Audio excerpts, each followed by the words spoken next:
Hello, friends, and a very warm welcome from Spirituality, Health, and Inner Values Academy. I'm Pooja Kapoor, and today we are going to discuss what is hypnosis, how it works, where all can hypnosis be used, and how you can learn hypnosis. So, the first thing that comes to our mind when we hear the word hypnosis is a therapist hypnotizing his patient using a pendulum.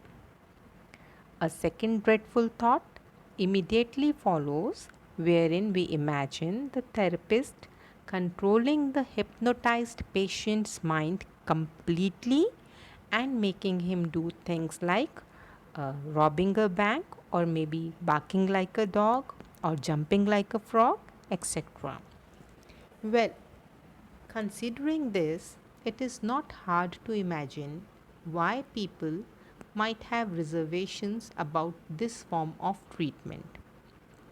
Actually, once upon a time, even I had similar ideas about hypnosis. And I think this Hindi movies, stage shows, cinemas, all these are responsible for this kind of image of hypnosis.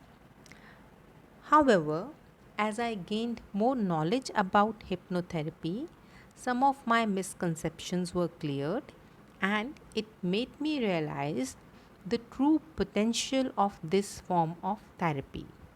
So, now let's understand what is clinical hypnotherapy and how actually it works. The term hypnosis comes from the Greek word hypnos, meaning sleep. Hypnosis is a state of altered awareness in which access is available to subconscious mind. It's a state in which your mind becomes highly aware and highly suggestible. It's a state of deep relaxation in which the conscious mind is able to concentrate acutely on a specific thought, emotion, memory, or sensation while blocking out all other distractions.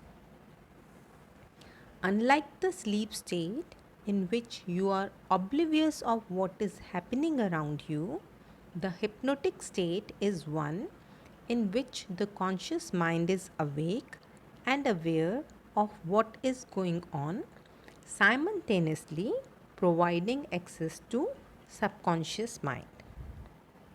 Before we understand how hypnosis works, let's understand mind. Now, let's imagine that this iceberg is our mind. Our mind basically has two components known as conscious mind and the subconscious mind. Conscious mind is the one which analyze, thinks, use logic, that is basically process every information that we take in. It comprises of our willpower, analytical skills, and decisions. Contrastingly, our subconscious mind stores all our life experiences which have been processed by our conscious mind. It has no judgment of its own. It also controls all of the autonomic process that you don't have to think about, like the heart rate, the blood pressure, tissue growth, cell regeneration, the immune system, and so on. It comprises of beliefs, values, emotions, habits, imagination, and intuitions. It has been proved that the conscious mind constitutes for only 5 to 10% of our mind, whereas the balance 90 to 95% is the subconscious mind. This makes our subconscious mind almost 9 times greater than our conscious mind, indicating that our habits and responses comes from the experience stored in the subconscious mind. Our life operates as a combination of both of these minds, that is, our rules and our experiences. Our rules means our conscious mind, and our experiences means our subconscious mind. Now, let us try to understand this with the help of an example. Say, if as a child, while playing, you happened to kick a street dog, and that dog bites you, following which you had to take all those painful anti rabies injections at that time. So, after that, whenever you see a dog, the memory of the bite and the painful injections gets triggered. You start palpitating, sweating, and you just want to run away from that place. You will react the same way even with pet dogs, though you know they are safe and they won't bite you. This is because you have made an association of the dog with the bite and the pain at the mm, your subconscious level. We all have many such beliefs because they were required at some point of time. It's a part of our defense mechanism, which then becomes a part of our learning and growing up process. These conflicts and beliefs leads to frustration and unhappiness. So now let's try to understand how does hypnotherapy helps us.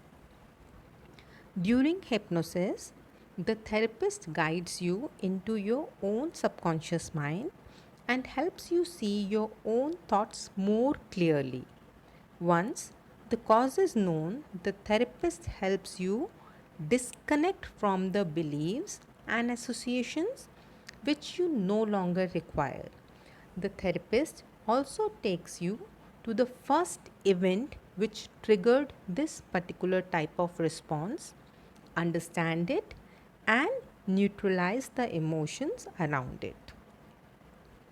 Now, where all can hypnosis be used? Hypnosis is used in a variety of settings, from emergency rooms to dental offices to outpatient clinics. Clinical studies suggest that hypnosis may improve immune function, increase relaxation, decrease stress, and ease pain and feelings of anxiety. Few more examples are: it facilitates patients in understanding themselves or their problems from a neutral or relaxed state of mind, helps reduce stress and anxiety and create a sense of well being, helps in changing undesirable behaviors such as smoking, alcohol dependency, bedwetting, nail biting, teeth grinding, etc.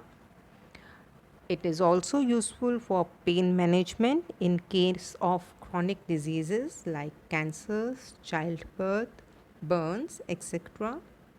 Helps to uncover repressed memories, various types of fears and phobias, sleep disorders, grief and loss, and it also helps in journal healing.